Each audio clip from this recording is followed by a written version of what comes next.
Coromandel resident Dr. Korongapo of Ngāti Tamatera, Ngāti Maru, Ngāti Paua, Ngāti Pukenga, Ngāti Porou is with us now. Tēnā koe, Dr. Ngapo, thank you for joining us. Tēnā koe. Now, what can you tell us about the devastation in your region caused by Cyclone Gabrielle?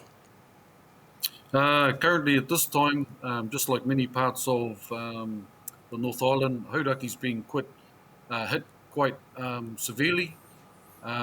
We have a number of marae, a number of services working hard to make sure that our people are safe. But one of the main problems at the moment, apart from the flooding, apart from whenua moving, is we are cut off. So some areas are actually cut off due to major slips that are upon us at this time.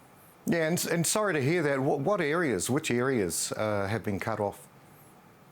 Yeah, so the kōpū hikuai went out quite a while ago, a week or two ago. That's really hammered in to the point where some of the locals will find it very difficult, to get into town to do everyday business. The Thames coast is actually closed off at the moment. There's been a number of quite large slips, remembering that we've just had a number of slips on the Thames coast actually cleared. There's some real challenges right around Hauraki. Hauraki is a huge area, and some of the pictures that you're showing at the moment actually show some of the devastation that many of the locals are facing at the moment. Yeah, no, it's awful. Dr. Ngapo, give us an idea of what the last 24 hours have looked like for you. Where we are in Tamata, near Waipatu Kahu Tapu, not too far from Tika Pomona, and also near the bush and the awa. High examples of flooding never really seen before.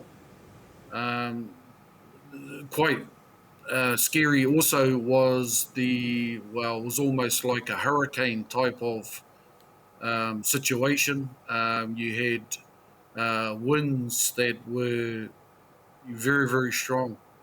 And I'm guessing that a lot of people and a lot of whānau, quite scared. Roofs, almost getting lifted off, some pretty extreme flooding.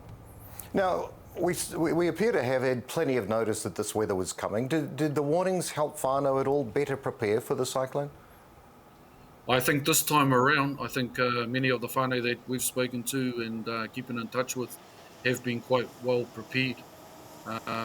And also a lot of our Hauraki agencies have worked hard to contact marae, to contact a lot of our communities that have been cut off.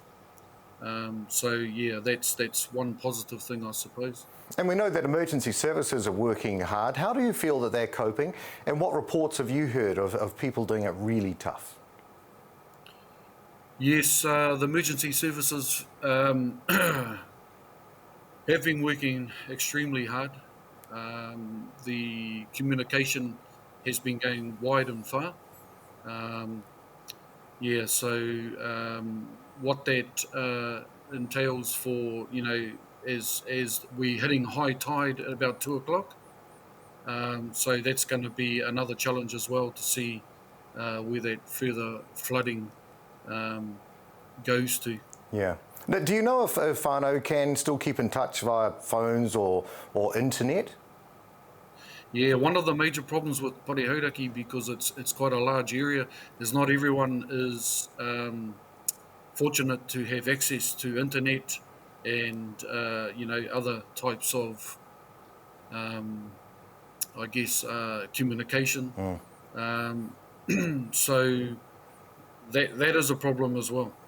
Yeah, and we know, of course, that if they're isolated this way, then that only makes things a lot worse. So for whānau concerned about their current situation, where do you advise they go to for help?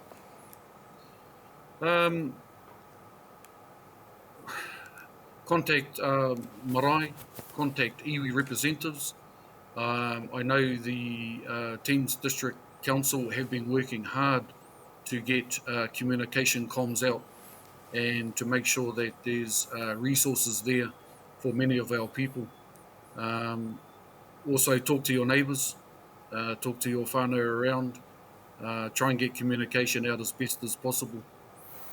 Coromandel resident Dr. Koro Ngapo, thank you so much for joining us today and all the best with continuing support for the people in your rohe. Ngā mihi.